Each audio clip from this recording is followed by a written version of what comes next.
आज हमारा जो एमसीक्यू है ना, राजस्थानी चित्रकला लोक कला पार्ट 2 है। यहाँ से हमने कर लिए सारे वन लाइनर एमसीक्यू। आज जो मैं आपको कराऊंगी ना, 40 तक कर लिए एमसीक्यू कर लिए थे। यहाँ आ गया, यहाँ तक कर लिए थे हमने 40 तक। आज से यहाँ से स्टार्ट होगा 41 से। ये आरबीएससी की बुक कक्षा 10 है, जो राजस्थान अध्ययन है, वहाँ से मैं एमसीक्यू वन लाइनर करवा रही हूँ। इसके बाद आज टॉपिक होगा ये हमारा राजस्थानी शिल्प और विविध आयाम पार्ट फर्स्ट होगा स्थापत्य, जिसके अंदर ये देखो राजस्थान के किले वगैरह हैं। इस सबको डिटेल से मैं पढ़ाऊंगी, लेकिन आज मैं बिल्कुल शॉर्ट वीडियो बनाऊंगी, 2-3 मिनट का ही बनाने की कोशिश करूंगी। कल मैंने दुर्गों के साथ जो दुर्ग आपको पूरे बताऊंगी, कौन कौन से पॉल है, नाहरगढ़ दुर्ग कहाँ पर है, पूरे मैप से और पूरे वीडियो के साथ समझाऊंगी, और आरबीएससी बुक के साथ भी समझाऊंगी। तो ये हमारा पार्ट नंबर 19 नहीं, आज 20 पार्ट होगा। जो राजस्थान की कक्षा 10 है ना, वहाँ के 10 मिनट से ज़्यादा वीडियो मैं बनाती नहीं हूँ। उसकी प्ले लिस्ट पूरी बनी हुई है। तो स्टार्ट करते हैं आज का वीडियो। 41 यानी कि 41% इंडिको कला के लिए प्रसिद्ध स्थान कौन सा है? तो बालोतरा है। याद रखना, बालोतरा नया जिला बना है और अभी वर्तमान में है। इसको नहीं हटाया गया, जबकि सांचौर को हटा दिया गया है। आपको पता हो तो राजस्थान के जो नए जिले बने थे ना, फलोदी भी अभी जिला है, याद रखना, और उसको भी नहीं हटाया गया। बालोतरा भी नहीं हटाया गया, लेकिन सांचौर को हटा दिया गया है। जैसलमेर की कलाकारी की बिछाने की वस्तु को लोक कला में क्या कहा जाता है? राली। हमारे मारवाड़ी भाषा में समझते हो, रलिया। क्योंकि रालिया अगर के जो उतार जो कपड़े होते हैं ना, जो हमारे चाहे लेडीज़ के चाहे जेंट्स के जूने वगैरह हो जाते हैं, तो उसको बाहर नहीं फेंका जाता, उसको काट कर उसकी रली बना दी जाती है बिछाने के लिए, कभी ओढ़नी कभी बिछाने की।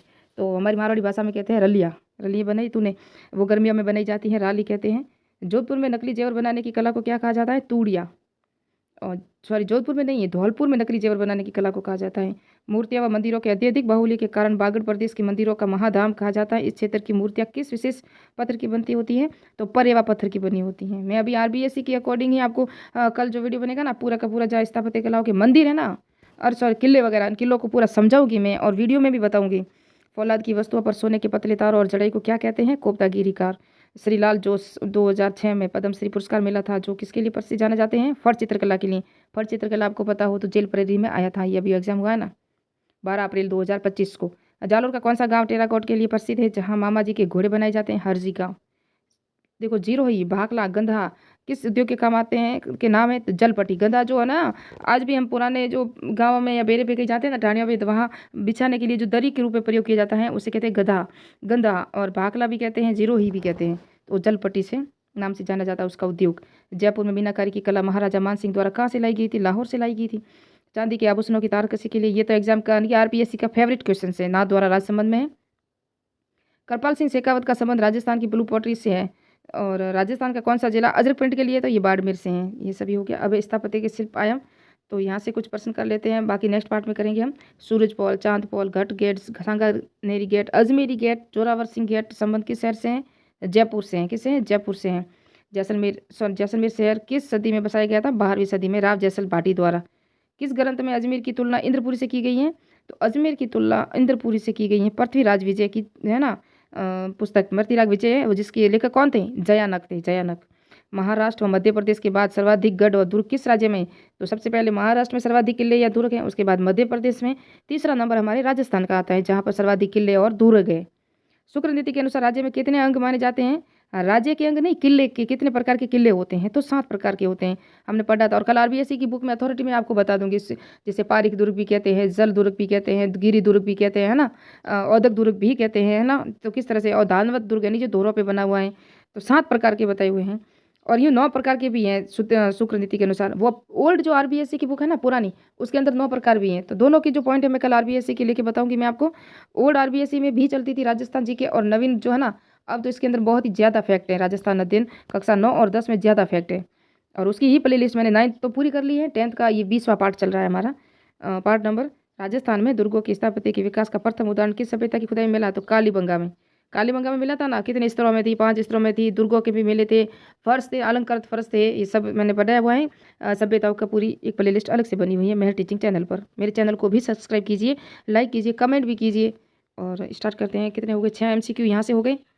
कम वीडियो बनाऊंगी आज, छोटा सा, क्योंकि कल मुझे पूरी डिटेल से देना है, किसने स्थापना की 3 किलों की, कब बनाया, कहाँ बनाया, आपको पूरा किले भी बताऊंगी आपको। तो जून 2013 में नोमपेक में हुई वर्ल्ड हेरिटेज की बैठक में यूनेस्को की वर्ल्ड हेरिटेज साइट में शामिल जो दुर्ग है ना, 6 दुर्गों को शामिल किया गया था। चीकू, आम, गाजर, ये आपको पता हो उसकी ट्रिक है। क्या ट्रिक है? चीकू, आम, गाजर, यानी कि गागरोन का किला झालावाड़ में, चित्तौड़गढ़ का किला आमेर जयपुर में, सोनारगढ़ और रणथंभौर का आपको पता ही है सवाई माधोपुर में, और कुंभलगढ़ जो राजसमंद में। इन 6 दुर्गों को विश्व हेरिटेज की वर्ल्ड हेरिटेज की 2013 में शामिल किया गया था। जिस तरह 6 झीलों को भी शामिल किया हुआ है वो भी मैंने बताया वहाँ आपको। जयपुर की कितनी है, मानसरोवर हैं, जो अजमेर की आपको पता हो तो आना सागर, और उदयपुर की झीलें कौन सी हैं, अजमेर की कौन सी हैं, 6 झीलों को शामिल किया हुआ है झील संरक्षण के तहत जहाँ भी सम्मेलन हुआ था। जैसलमेर दुर्ग किस दुर्ग की श्रेणी में आता है, धानवद दुर्ग में, तो ये देखो प्रकार है ना। और चित्तौड़गढ़ दुर्ग किस श्रेणी में दुर्ग में आता है, एरन दुर्ग या पारित दुर्ग होता है। और गागरोन दुर्ग किस दुर्ग की श्रेणी में आता है, तो जल दुर्ग में। यानी कि शुक्र नीति के अनुसार जो दुर्गों के प्रकार है ना, किलों के 9 प्रकार बताए हुए हैं, कहीं कहीं 7 मिलेंगे, कहीं आपको 9 मिलेंगे। शुक्र नीति में 9 ही प्रकार बताए हुए हैं। किस इतिहास ग्रंथ के अनुसार चित्तौड़गढ़ दुर्ग का निर्माण मौर्य राजा चित्रान यानी कि चित्रान ने करवाया, इसका नाम चित्रकूट रखा था। तो ये पुस्तक कौन सी थी, वीर विनोद, किसने लिखी थी, श्यामल दास ने। ये भी पुस्तक आरपीएससी की फेवरेट है, एग्जाम में पूछा ही जाता है कई बार। चित्तौड़गढ़ का किला किस पठार पर है, मेसा का पठार है। मैंने भूगोल में सारे पठार भी बताए हुए हैं, जो वेस्ट रोड का पठार है, मेसा का पठार है, बोराट का पठार है ना। कौन से ऐतिहासिक स्थल चित्तौड़गढ़ दुर्ग में स्थित है, नवलखा भंडार, पामासा की हवेली, कुंभ श्याम मंदिर, ये चित्तौड़गढ़ दुर्ग में। चित्रान मोरी तालाब है ना, संगार चवरी प्रसाद, ये सभी इस दुर्ग में, किसके अंदर, चित्तौड़गढ़ दुर्ग में। मेवाड़ और मारवाड़ की सीमा पर कौन सा दुर्ग स्थित है, तो ये है कुंभलगढ़ का दुर्ग। इसके अंदर बादल महल है, जहाँ किसका जन्म हुआ था वो आप मुझे कमेंट बॉक्स में बता सकते हो।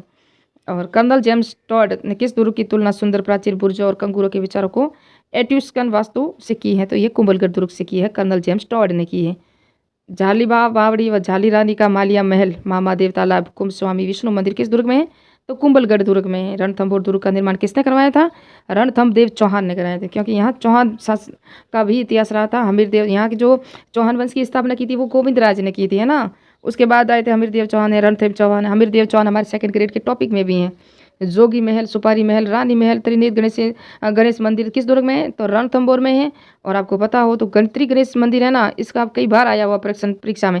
और जोगी महल में अभी आपको पता हो तो चर्चा में है, क्योंकि यहाँ पर क्या हो रहा है, यहाँ राजस्थान का सबसे बड़ा रोपवे भी हो रहा है, जो अभी बजट में घोषणा की गई है। तो जोगी महल और त्रिनेत्र गणेश जी मंदिर है ना, इसको याद रखना, ये रणथंभौर के दुर्ग में है। जहाँ कहाँ है, सवाई माधोपुर में है। पीर सदरुद्दीन की दरगाह किस दुर्ग में है, ये भी रणथंभौर में है। सिवाना दुर्ग का निर्माण 954 में किस परमार शासक ने करवाया था, सिवाना दुर्ग, तो वीर नारायण ने करवाया था। किसने करवाया था, वीर नारायण ने, तो परमार शासकों ने करवाया था। ये मारवाड़ के राठौड़ों की शरण स्थली भी कहा जाता है सिवाना दुर्ग, है ना। फूल सागर, नवल सागर, गर्भ गुंजन तोप, शिकार बुरुज किस दुर्ग में है, तारागढ़ दुर्ग बूंदी में है। और इसका निर्माण किसने करवाया था, आगे हम देखेंगे। नाहरगढ़ दुर्ग जयपुर के बारे में है ना, उपनाम क्या है इसका, सुदर्शनगढ़ किला। नाहरगढ़ नाम नाहर सिंह भूमिया के नाम से पड़ा। निर्माण इसका सवाई जय सिंह ने करवाया। दुर्ग में सवाई माधो सिंह ने अपनी 9 पासवानों के लिए 9 महलों का निर्माण करवाया था। तारागढ़ दुर्ग बूंदी का निर्माण 14वीं शताब्दी में राव बर सिंह ने करवाया था। किसने करवाया था, बर सिंह ने करवाया था। और इनकी रानी थी तारा देवी, उसके नाम पर करवाया था। कर्नल जेम्स टॉड के अनुसार तारागढ़ दुर्ग अजमेर दुर्ग का निर्माण किसने करवाया, तो ये अजयपाल ने करवाया था। ये अजमेर का दुर्ग है तारागढ़, और ये तारागढ़ बूंदी में, याद रखना। बूंदी का जो तारागढ़ है वो बर सिंह ने बनवाया था अपनी रानी तारा, जो रानी का नाम है ना उसके नाम से। जबकि ये अजमेर का दुर्ग है तारागढ़, ये अजयपाल ने बनवाया था। तारागढ़ दुर्ग अजमेर की विश्व का दूसरा जिब्राल्टर किसने कहा था, विलियम बैटक और विशप हेबर ने कहा था। तो अब यहाँ तक ही करेंगे, नेक्स्ट में हम नेक्स्ट पूरे करेंगे और आपको किले भी बताऊंगी और उसकी स्थापना जो है ना ये नेक्स्ट पार्ट में कराऊंगी। मिलते हैं नेक्स्ट पार्ट में, नेक्स्ट वीडियो में। जय हिंद, जय भारत। मेरे चैनल को सब्सक्राइब कीजिए। ये पूरी डिटेल्स नेक्स्ट पार्ट में मिलेंगे आपको, वन लाइनर और बुक्स के साथ भी मिलेंगे। अथॉरिटी बुक आपको पता है, आपको राजस्थान जीके के लिए कोई और बुक नहीं लानी है। आपको RBS यानी माध्यमिक शिक्षा बोर्ड की जो ओल्ड चल रही है वो और जो न्यू है वर्तमान में, वो दोनों को पढ़ना है। और SST लेवल की जो है ना सामाजिक अध्ययन की कक्षा 9, सामाजिक अध्ययन कक्षा 9 में जो ओल्ड चलती थी उसके अंदर की एक पेज से ही 5% आ चुके हैं भारतीय संविधान की विशेषताओं के, वो भी मैं कल शेयर कर दूंगी, आपको बता दूंगी। तो मिलते हैं नेक्स्ट